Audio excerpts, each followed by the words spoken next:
Jalen Hurts and the marriage between his passing ability and his running ability. Now, this is my mindset.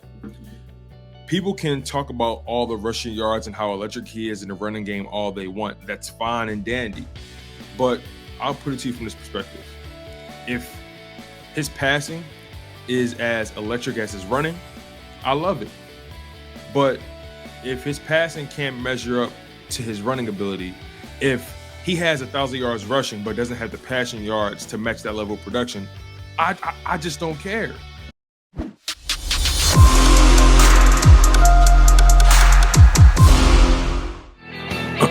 Welcome back to Birds 365. He's John McMullen, and I am Tone DeShields II.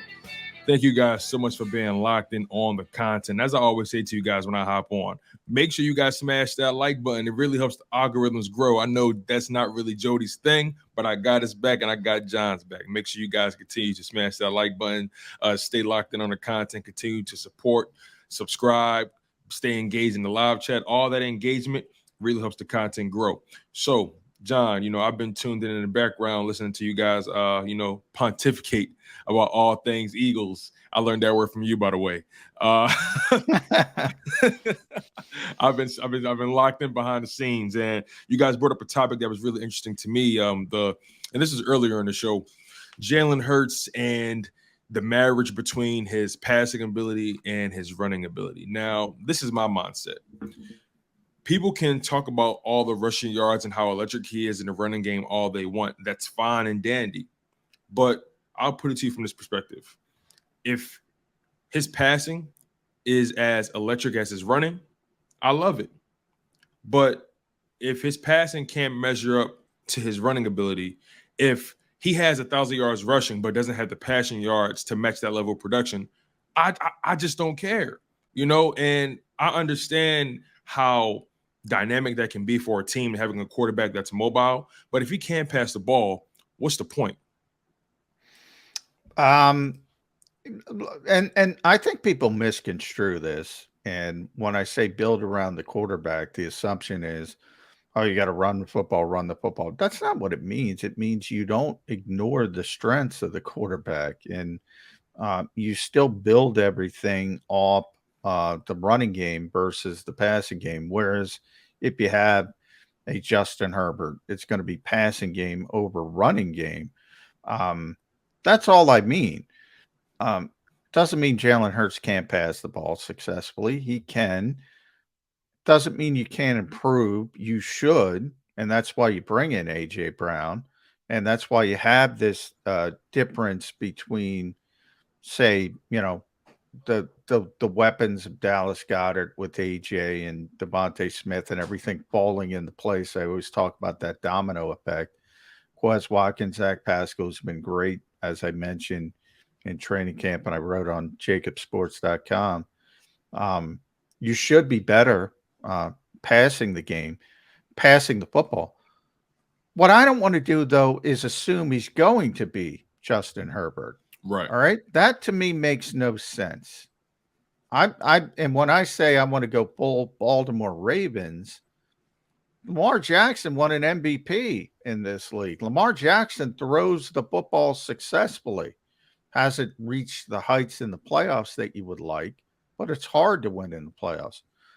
I'm trying to make the best football team I can. And how do you do that? You build around the quarterback you have, and you build around his strengths. That's all I mean. I don't want to try to say, and that's why I said Jeffrey Lurie sitting at the top of the NovaCare complex, wishing on a star, wishing for Justin Herbert. You don't have Justin Herbert. Forget about Justin Herbert. Forget about Joe Burrow. Build around the quarterback you have. That to me is the definition of what you do as a coach and as a football team, or the definition you should do. Build around the strengths of the player you have. So what should their approach be? I mean, we know last season when everything began, they came out really pass heavy. They got gung-ho after week 1, and they had that young man passing that ball 35, 40, sometimes 45 times a game. And that's not really conducive to his game or his success. And then you saw them start to taper off the passing game and add on more of that rushing attack. Now, should that be flipped on its head entering this season? Should they pick up where they left off and then allow the passing game to take on a life of its own? I think they should pick up where they left off. They were successful. And I know Jody points to the playoff game. All right, they lost to a better team. Doesn't mean the Las Vegas forward didn't happen. You saw what happened when they tried to drop it back 40 times and be pass heavy and go that route. It wasn't good. Now, again, it doesn't mean you can't improve. You didn't have AJ Brown last year. But just because you bring in AJ Brown, you don't just say, oh, I'm going to throw it 40 times. Tennessee had A.J. Brown, right? They don't have a great quarterback in Ryan Tannehill. He can make some throws. They built around Derrick Henry and the running game. Well, it's a little bit different type of running game here. You don't have Derrick Henry, but you do have Jalen Hurts. You build around the strengths that you have. And maybe if Tennessee it turned into the number 1 seed that won a Super Bowl instead of just the number 1 seed that, lost against Cincinnati in the playoffs, people would have a different mentality and say, all right, that's the right thing to do. But you always get this, I don't get this mentality of you can't win that way, so don't do it. In other words, I always talk about margin of error. I talk about it all the time. Yes, the margin of error is smaller, but the margin of error grows for you specifically. Is the margin of error smaller than when you play Aaron Rodgers or Patrick Mahomes or Tom? Yes, they have a larger margin of error. But the margin of error grows for you by taking advantage of what you have, not by going in a different direction and trying to turn Jalen Hurts into Patrick Mahomes. That's what I think people don't understand, to be honest. Yeah. Plus, real quick, Tone, plus, you good? Only 1 team wins. So if that's your standard, well, Lamar Jackson's never won a Super Bowl. They've been pretty successful, though. Your goal is to maximize what you have, and that's not always going to be winning the Super Bowl every year. Obviously. Yeah. Even the best quarterbacks sometimes go their entire career without winning a Super Bowl. But I like to liken it to baseball, right? Any manager knows how far he can push his ace. Sometimes, there are some starting pitchers that can only go about maybe 5 or 6 innings before you start to, lose effectiveness with that pitch. Jalen Hurts, on the other hand, he is a quarterback who, once he starts to get into that 30 to 40 range of his throws, he starts to lose effectiveness as a passer. Does that make sense? Yeah, no, you're right. The higher that number goes, it's probably worse for the Eagles. So if you're over 40, that's not where you want to be. I talk about it all the time with the counterintuitive notion with Zach Pascal versus Quez Watkins. Eagles fans want to see Quez Watkins out there. Probably a bad sign. If you see more Zach Pascal, your team's probably winning because you're trying to run the ball. You're in the 4-minute offense. You're in the red zone. Places where Zach Pascal would be apt to get playing time. Whereas if you're losing by 10 points, you got to make plays, and Quez Watkins is probably on the field.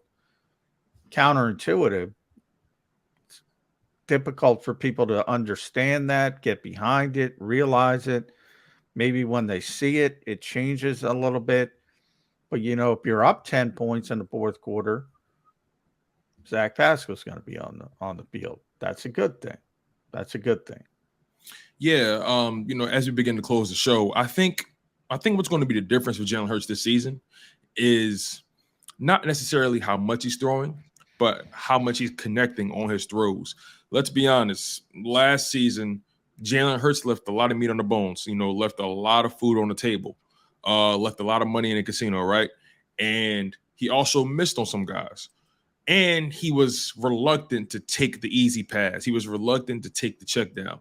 I believe that we're going to see the improvement in Jalen Hurts' game, not necessarily by the quantity of the throws and the completions, but the quality of the throws and the completions. Allow him to, allow him to hit those check downs and, have a more reputable completion percentage. You know what I mean? Because I think that's where his game that's what was missing from his game. He was able to have the explosive throws, but they were so far in between, he kind of looked inconsistent. If he can be more willing to take those check downs, if he's more willing to take those 5 to 7 yard gains and allow his running backs or tight ends or whoever to make a play for him, then that can help his game expand. And then people can potentially begin to look at Jalen Hurts like he's a much more complete, much more competent quarterback.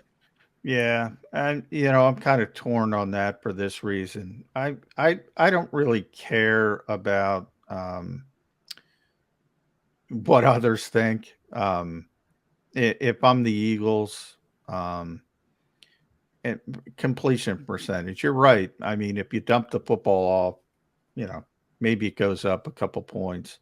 Is the play as effective as Jalen Hurts running ball? Nick Sirianni talked about this. He used the phrase, sometimes you don't know what you have until you have it. So in other words, if he dumps it off to the back and the back gets 7 yards, Jalen might have got 15, 20 running it.